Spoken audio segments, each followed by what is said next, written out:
ተብያለሁ። ለምን ማትመጣ? 33 ዓመት አብሬ ስንት ዓመት? 33 ዓመት።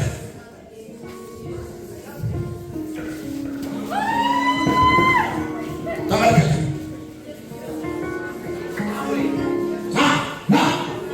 አንድ ሰው ተሰርግቶ አሜን በላተ ልቀቁት። እሺ ልቀቁት። ልቀቀባ። ለስንት ዓመት? 33 ዓመት አብረው ኖረሃል። ምኑን አበላሽተሃል? 33 ዓመት ገዳም ውስጥ አኑሬው ነው። የት ሀገር ገዳም ነው ይኖራል? ያልገባበት ጉድጓድ። የት ሀገር ገዳም ነው ይኖራል? ያልገባበት ያነሰብኩት ቦታ። አንደኛ ዙቃላ። እሺ ሁለተኛ ዙቃላ ስንት ዓመት አኑረሃል? 4 ዓመት። ደሙ ላይ ለ33 ዓመት ተቀምጠሃል። ምን አበላሽተህበታል? ኢንጂነር ነበረ።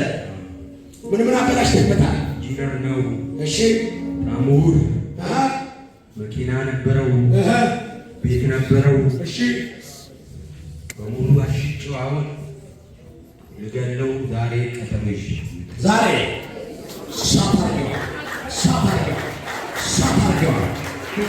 ሳታርገዋ ልገለው ነበረ።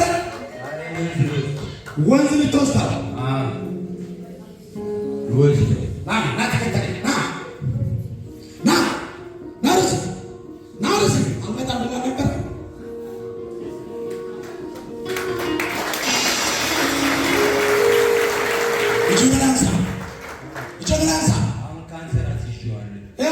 ካንሰር ቢበላውን የሚጠጣውን መከልክየዋለሁ። እሺ ያዞር ስር ነበር ማበላው።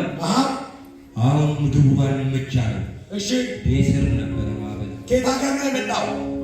አሁን ከወሎ ነው። እሺ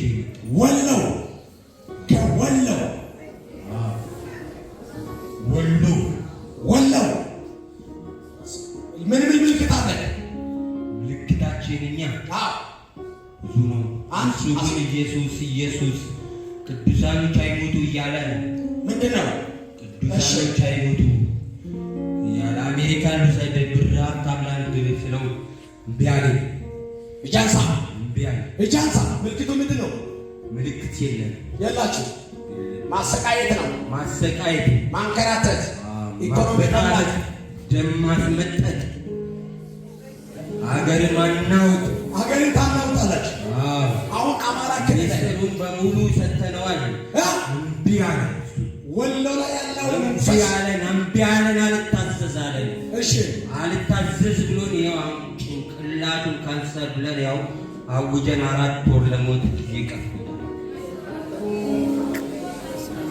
ሪፈር ተብሎ ተሰጥቶት እየተንከራተተ ወሎ ላይ ስንት ሰው ይዛል? ይሄ መንፈስ እንደ ኢትዮጵያ ብቸኛ እሱን ያስቀምጡት። እንደ ኢትዮጵያ እያዞርኩ እንዳናውጥ ነበር። እሱ ግን ለቅዱሳኖች እምባው ያለ ዛሬ ገል ወሰንኩ። ዛሬ ወንዙ ላይ ነበረ ቦታው። ልትከታው ነበር። ማታ ወስጄው ስራ ብቻው ነው ንሻው እቺ ከፋል አሳብ የሁላችሁ በተለይ ዓለም ያላችሁ እግሩ አይሄድም እጁ አይሄድም። ዙቃል ከ4 ዓመት በላይ ገዳም ቆይቷል። ለ33 ዓመት ታማሚ ነው። ከወሎ ነው የመጣው። የሰራዊት ጌታ እግዚአብሔር አገርን ሲያተራምስ ብዙ አይነት በዚህ መንፈስ አሰራር ይጠቀም የነበረ ነው። ካንሰር አስይዞበታል። አሁን ተፈተው እጁ ነፃ ሲሆን ቤታችሁ ላይ የገባው እንቅፋት ይነሳል። ብዙ ያዘናችሁ ሰዎች እግዚአብሔር ይፈታቸዋል። ብዙ ያለቀሳችሁ ሰዎች እግዚአብሔር ይፈታቸዋል። ጆታላይ እኔ ሳታስሻለሁ። ከዚህ በኋላ ዘመኑን ህይወቱን አይምሮውን ለቅቄ ከወሎ ከልጅነቱ ወደ ሲኦል ሄጃለሁ። 5 ጊዜ ጮህና ሄድ በኢየሱስ ስም አንድ ጮናይ ውጣ ባጁና ውጣ ከውስጡ ላይ 1 2 3